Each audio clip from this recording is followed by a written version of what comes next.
Good morning, everyone. Welcome to this week's Facebook Live, where we're continuing our conversation around this year's International Women's Day theme, which is to choose to challenge. And Fee, today we're going to talk about the costs of not choosing to challenge, both at a personal, organisational and societal level. Yes.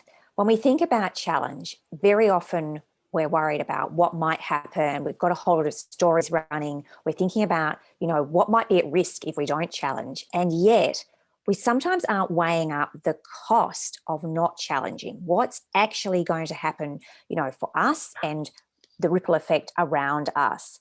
And individually, it can feel quite confronting, quite difficult to call out or speak up about behaviour that is inappropriate, that's bullying, possibly harassing, inappropriate touching or inappropriate comments or sexist comments, those sorts of things. It can feel a little bit difficult. And yet, if we don't do it, then the cost to us personally is, we're not feeling in control or as though we have a good workplace or as though we're able to have the things that we want and we say are important. And then for our organisations, we're actually not creating a culture that is constructive and able to deal with challenge and able to deal with things that are getting in the way of creating all the things that we say that we want in organisations, including being inclusive of different views, of being able to tackle things that are maybe difficult and uncomfortable. Yeah, I think this piece around, and it's not just bullying and harassment. I think the key piece I want to really reference around choosing to challenge just isn't about sexist comments, or it can be about decisions that get made around promotions.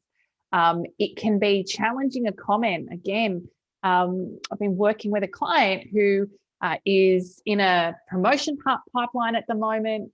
The feedback she was given was that perhaps she wasn't ready for that promotion. She absolutely disagrees. And again, there's an opportunity just to kind of take that and not respond, or actually to go back and say, actually, I don't agree with your perspective and here's why. And so I think challenging is yes, around unacceptable behaviour when we think about organisational cultural values, but it's also around challenging the status quo, challenging the way we've done things around here, challenging someone's perspective that perhaps we don't agree with. And that's done in a way that's with compassion, with confidence, but it's done in a way that invites different perspectives. And I think if we think about, of course, the benefit to the individual, and the example I shared, obviously what's at stake is their own career progression and success.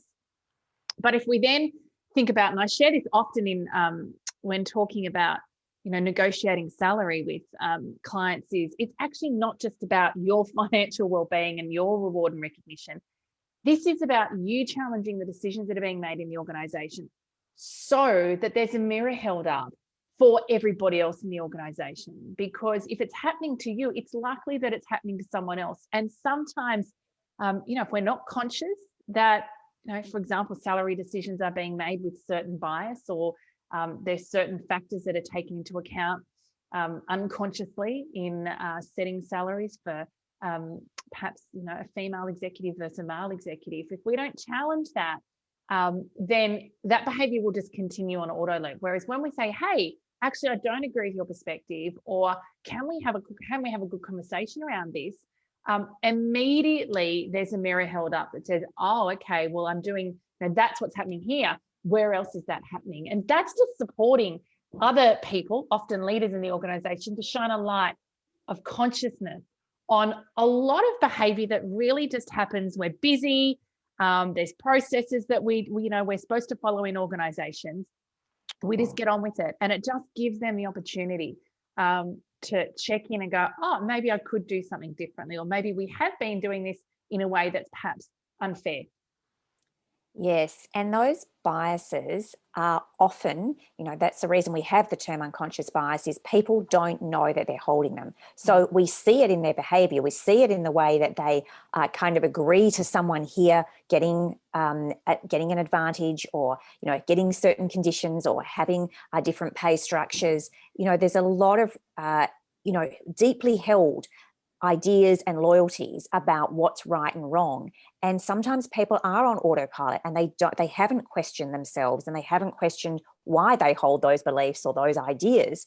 And so this way of raising something to consciousness for them And again, we really hold that the way, if we do that in a way that's compassionate and not judging and blaming them for holding those views, because they've got what they've got, and you've got what you've got. And if we can at least be willing to share something from a point of not that I need to prove you're wrong and you've got, you don't understand, but more from a, hey, let's investigate this together. Let's have a look at this. Is this something that we really want to hold? Is this something we really want to continue to be the status quo, the norm in our organization? Because this could be getting in the way of accessing all sorts of great ideas and, all sorts of ways of being and doing things differently, that if they feel like they're going to get shut down, they just haven't got access to them. So I think people have an opportunity individually, but the lovely thing that happens each time someone does challenge is the organization shifts a little bit.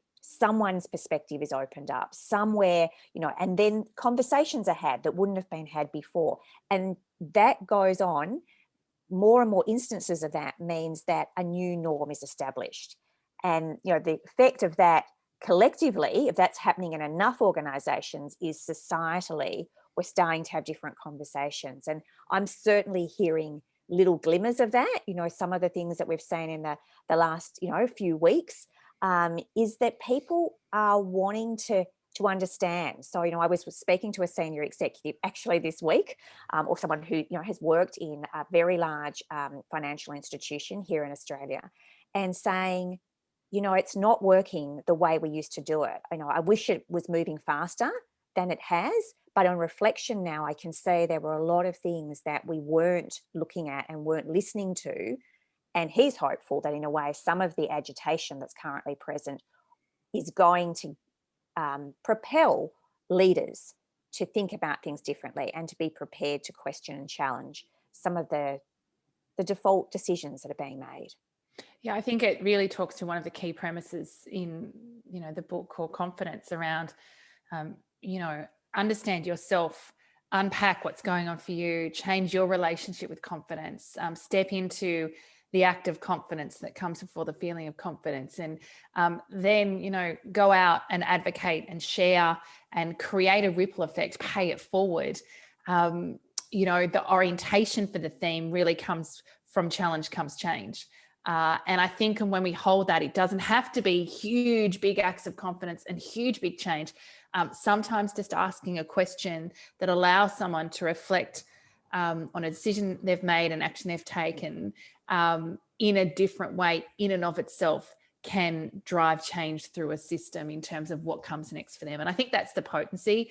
And to be able to do that with compassion, in a way that's not judgmental, and to do it, which is what we've been saying all of March, start small. It doesn't have to be big, earth shaking, world changing, acts that's some of which we're seeing at the moment. It can just be, inviting someone, asking a question, invite someone to think of something from a different perspective. But I think really starting to unpack what's the cost of not challenging. And again, holding that with compassion for yourself, because we know challenging is hard. We know in many cases there's a lot at risk.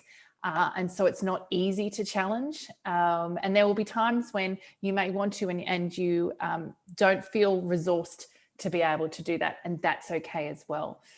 So anything else you want to share, Fee, before we close off for the day? Just that you've got agency in this. Just to remind yourself, you do actually have some power and some agency, even to do a small act of confidence that challenges something relatively small. Yeah. If you've enjoyed today's confidence conversation, feel free to leave a note below or get in contact with us directly. Of course, if you've got women in your network who could benefit from these conversations, please feel free to share or tag them in the comments below. And if you'd like to go deeper with your relationship with Core Confidence, please visit our website, coreconfidence.com.au.